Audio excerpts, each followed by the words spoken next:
Hello guys, welcome back to my channel. I hope you all are doing well. तो काफ़ी time बाद मैं long format में video upload कर रही हूँ। अभी तक मैं शॉर्ट्स में ही वीडियो अपलोड कर रही थी और इस वाली की मैंने शॉर्ट्स ऑलरेडी अपलोड कर चुकी है।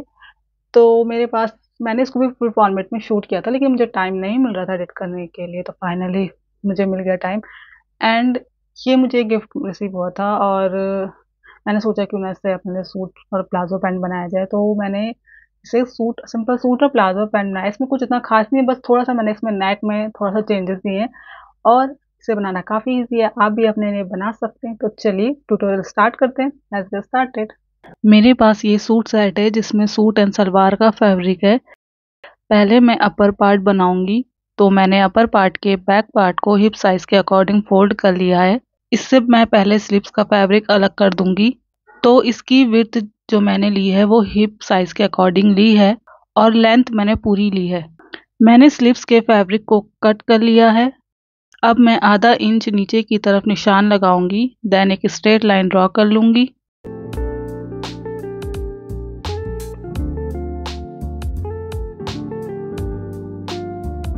अब इसी लाइन में मैं शोल्डर का निशान लगा लूंगी। देन इस निशान से नीचे की ओर आर्म लेंथ का निशान लगा लूंगी। देन वेस्ट की लेंथ का निशान लगा लूंगी। देन हिप की लेंथ का निशान लगा लूंगी। अब इन सारे निशान में मैं एक स्ट्रेट लाइन ड्रॉ कर लूंगी। अब मैं फ्रंट विड्थ का मार्क लगा लूंगी। देन बैक विड्थ का निशान लगा लूंगी। अब मैं स्ट्रेट लाइन ड्रॉ कर लूंगी। अब मैं बस्ट राउंड का निशान लगा लूंगी। देन एक्स्ट्रा सिलाई का निशान लगा लूंगी। देन वेस्ट राउंड का निशान लगा लूंगी। देन एक्स्ट्रा सिलाई का निशान लगा लूंगी। देन हिप राउंड का निशान लगा लूंगी। देन एक्स्ट्रा सिलाई का निशान लगा लूंगी। अब मैं इन सारे निशान को मिला लूंगी।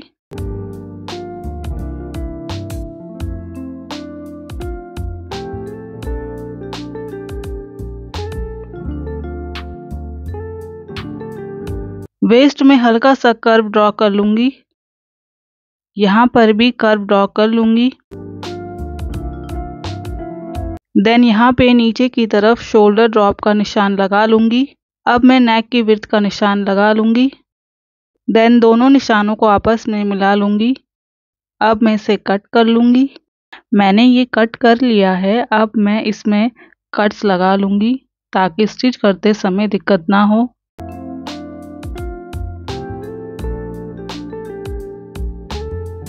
अब फ्रंट पार्ट में मैं पिन टक्स वाला पैटर्न बनाऊंगी। तो फ्रंट पार्ट में ये प्लेकेट है, तो मैं इसके अकॉर्डिंग फ्रंट पार्ट की विड्थ मेज़र करूंगी।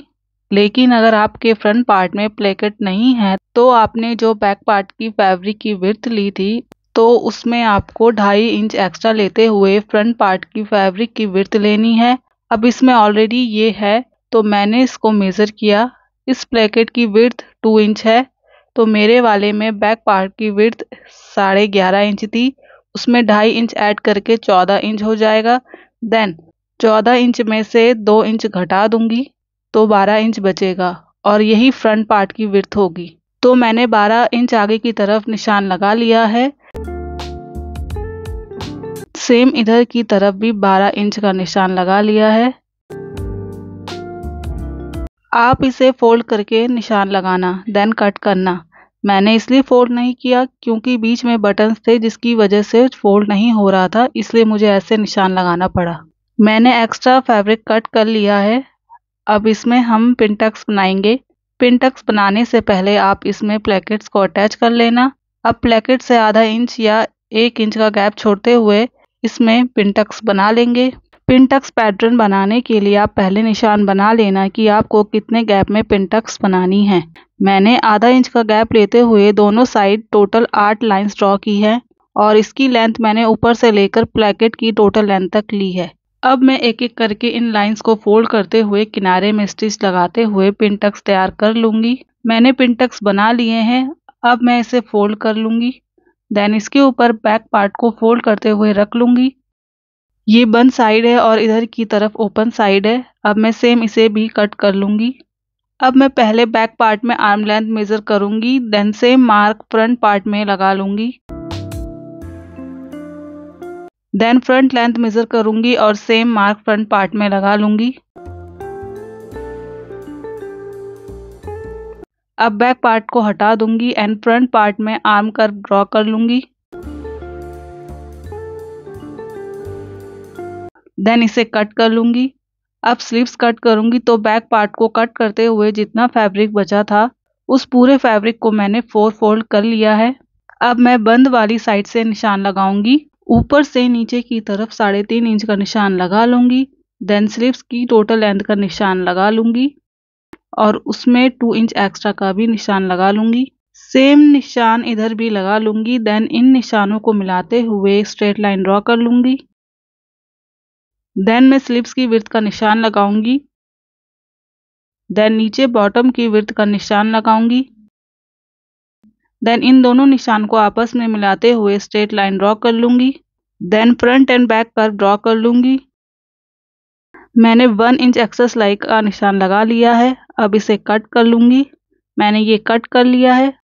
अब नीचे की तरफ ऊपर की ओर 1 इंच का निशान लगा लूँगी। देन इन निशानों को मिलाते हुए एक सीधी लाइन ड्रॉ कर लूँगी।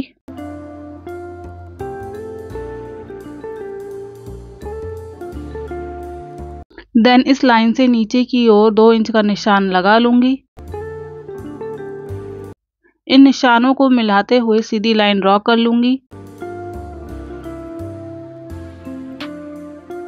मैंने ये पाइपिंग स्ट्रैप बनाई है। अब इसे मैं इन दोनों लाइन में अटैच कर लूँगी। अब मैं इसे डबल फोल्ड करते हुए इसमें सिलाई लगा लूँगी। मैंने सिलाई लगा ली है। अब इसे अंदर की तरफ मोड़ते हुए इसके ऊपर सिलाई लगा लूँगी। मैंने सिलाई लगा ली है। अब मैं इस वाले में भी अंदर की तरफ मोड़ते हुए इस पूरे में सिलाई लगा लूँगी। मैंने सिलाई लगा ली है। अब इसे फोल्ड करते हुए इसमें सिलाई लगा लूँगी। सेम ऐसे ही दूसरा बाजू भी तैयार कर लूँगी। मैंने फ्रंट पार्ट में राउंड नेक कट कर लिया है। साथ ही 2 इंच की स्ट्रैप भी कट कर ली है और पाइपिंग स्ट्रैप भी कट कर ली है। अब स्ट्रैप की सीधी तरफ मैं इस पाइपिंग स्ट्रैप को रखते हुए इसमें सिलाई लगा लूँगी। मैंने ये अटैच कर लिया है। अब मैं इसे उल्टा रखते हुए पाइपिंग के क्लोज इसमें सिलाई लगा लूँगी। आपने जो सिलाई पाइपिंग अटैच करते हुए लगाई थी उसी के ऊपर सिलाई लगानी है। अब इसे अंदर की तरफ मोड़ते हुए इसमें सिलाई लगा लूँगी। सिलाई आपको पाइपिंग के नज़दीक लगानी है।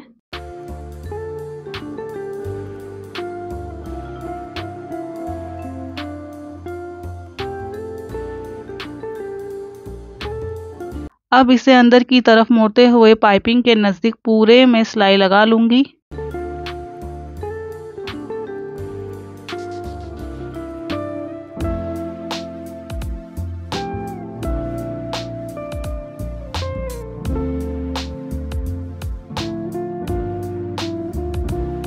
और ये नेक बन गया है। अब दोनों पार्ट को आपस में अटैच कर लूँगी। मैंने बैक पार्ट में भी राउंड नेक बनाया है, साथ ही सेम तरीके से उसमें पाइपिंग लगाई है। अब इसके शोल्डर में सिलाई लगा लूँगी, साथ ही दोनों साइड में भी सिलाई लगा लूँगी। अब मैं इसमें दोनों स्लीव्स को अटैच कर लूँगी। अब दोनों साइड में मैं तुरपाई करूँगी। आप चाहे तो मशीन से भी स्टिच कर सकते हैं एंड इट्स डन।